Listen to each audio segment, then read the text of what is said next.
What's going on, everybody? Tom Olson here, and we are back. I am excited today, and this is a chapter that when I get up and speak, I love talking about this part because it's exciting to me, and it's one of those things that I think a lot of people don't want to talk about, but for some reason I do. Maybe I'm just weird, maybe I'm just strange, and that's okay. But it's something that we have instituted in our businesses every quarter. We talk about this. It's also something that I have been trying to be more disciplined as a person, and doing this in my own personal life as well. So before we get started, I do want to thank you guys. You guys have worked really hard, and I just think you guys ought to give yourself a hand, give yourself a pat on the back, high five, clap your hands. You guys have already gotten through 28 days of the 30-day journey to good success. Again, I want to remind you that if you have friends that you think could also use this, and maybe they just maybe instead of you being the person that gives them the point of the finger and telling them what they should do and giving them the hard truth, maybe I could be that person for you, and maybe you could buy them this book or buy them this digital product and have them listen to all these videos and maybe help them realize some things about themselves to do some growth. But I believe the number one thing when it comes to growth is this chapter, and I know we've saved it for almost last, but I think sometimes, I shouldn't say sometimes, all the time in life, and it doesn't matter what it is that you're trying to grow in. It doesn't matter if it's wellness, weight loss, business. It doesn't matter what it is. All of these things, the fastest way to grow is to not say yes to everything. The fastest way to grow is to say no. And I know that sounds anti-growth, is to say no. And I've even heard people get up in front of a room and be so proud of themselves because they just, the way that they do things is they just say yes to everything and they just figure it out. And you know what? That might work for year 1 or year 2. But once you get down into business a little bit longer and you've said yes to 50 different things and they're all going 100 miles an hour, you just don't have the capacity. Your team hasn't caught up to you mentally in vision. You haven't even rolled out the vision for everything. And I've seen right now, for some reason, in this time period, I see way more people failing to do what they say they're going to do or failing to fulfill their responsibilities because of this, because they can't say no, because they haven't grown responsibly. I believe that growth happens with a stair step. You step up and you do something. Yes, maybe you put yourself in the deep end for that one thing, and then you figure it out. And it takes time, and sometimes you gotta relay that vision. And sometimes you fail. You might gotta go to step down and then step back up. But you have to have that growth, and then you have to have the stair step in which it's time to catch up. It's time to make it efficient. And then you maybe take a leap again. But what I see is people that want to do business just like this, a straight uphill, and they don't realize that it's not just all about saying yes to everything. It's about saying no. What are the things that aren't working and figuring those out, and then stop doing those things in your business or personal life. It doesn't matter what it is. So for instance, if I want to lose weight, what do I have to do? If I want to be more healthy, I got to say no to a bunch of food. I got to say no to maybe watching TV and going out to the gym instead. I need to say no to the first part of this is saying no. And putting up boundaries. So in our business, every single quarter, we talk about all the things that we did good and we high five, but we also say, hey, these are the things that we need to stop. And we even make a big board, our stop it board and our do more of board. So what are the things that we need to stop doing altogether, and what are these things we need to do more of? And that's kind of the 80-20 principle. It's the stop is the bottom 20%.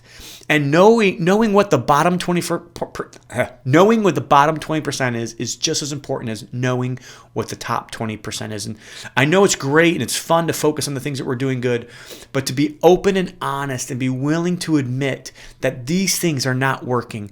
If you talk about the SWOT, it's SWOT, that it's that weaknesses. These are the weaknesses in our business. Maybe we shouldn't be here. Maybe we should strengthen our weaknesses, and that's a way to do that as well. But maybe we just shouldn't do that part of our business because it's not producing results and it's not working for us.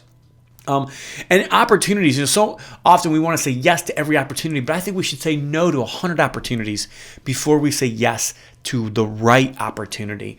And then knowing what our threats are. What are those lurking threats that are out there? And that's kind of all wrapped up in these 2 chapters to a certain degree. But I think the question is pretty plain and simple. Question number 29, what is not working in your business? What are those things that you need to stop doing? What are those things that you need to say no to? And I would recommend every quarter you get your team together and you make this list and you say, hey, we've made these decisions maybe in our meetings or maybe in cascading, but we're going to make a stance and we're going to put it on the wall for the next quarter. These are things that we're going to stop doing. You can have, again, I've said this before, but you can have excuses or results, but you can't have both.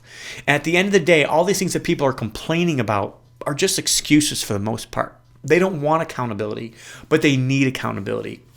They don't want a leader to be strong, but they need a leader to be strong. This world is craving for leadership, and it's not craving for leadership to just be a wussy and be like, well, what do you want to do? I know that sounds great, and it sounds amazing that we should just pander to what everybody wants, and we should know what their personalities are, and we should, so don't get me wrong, we should know all that stuff, and we should do all that stuff properly, but at the end of the day, somebody has to lead, and somebody still has to hold people accountable.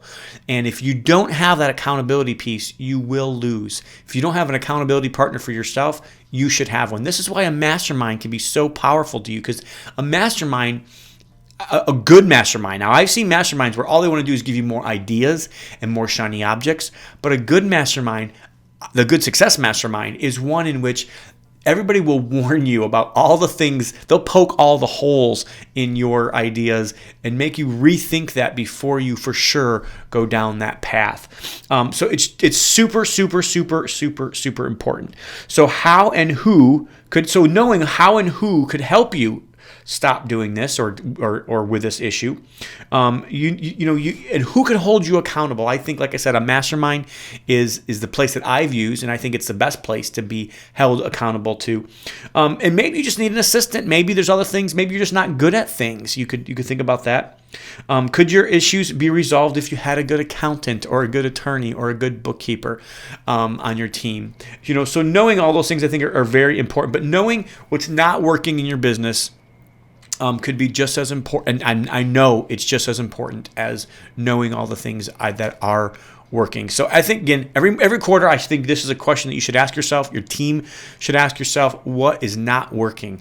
And then, so list 3 things that are not working in your business. Describe the first thing came to your mind when you read this question. Is the next thing here on page 147. And then maybe list 3 potential threats. I talked about that a little bit.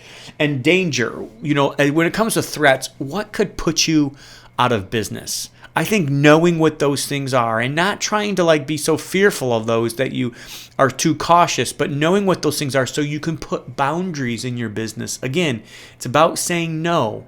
So putting boundaries in your business that other people have not put in their business that would make them go down those trails and make them possibly go out of business. These are very important questions, I promise you. And I really believe when it comes to growth, our core value growth, saying no is so much more important than saying yes. And I think if you want to grow as a Christian, if you want to grow as a businessman, if you want to grow as a businesswoman, if you want to grow as a husband or a wife or a child or a student, saying no, I promise you, is way more important than saying yes. And in order to say no, you need to know what are those things that are not working in whatever it is that you're doing. So in this specifically is for your business. So what's not working in your business? I hope that you will work hard on this and you'll be honest with yourself about what's not working. And once your mind starts going to work on solving that issue of how you can do it better, you'll be shocked and amazed how quickly you can get on the right path. So I hope this helps you for today. That's going to do it for today. Tomorrow is the last day. Day number 30 of the 30-day journey to good success. I can't wait to see you back here tomorrow. I have had a fun time doing this, and I've really enjoyed our time together. I hope that I have earned your time, and I hope that this has helped you. I really do want to be an encouragement to you to do more good work and to help more people and to work to have to give, to be a conduit, not a bucket. And a lot of times we got to know a little bit more about ourselves in order to get that. And we've got to figure out how we can be that most efficient conduit that we can possibly be. So again, like I said, that's going to do it for today. I can't wait to see you back here tomorrow for day number 30 of the 30 days to good success. I hope that you have a good success day.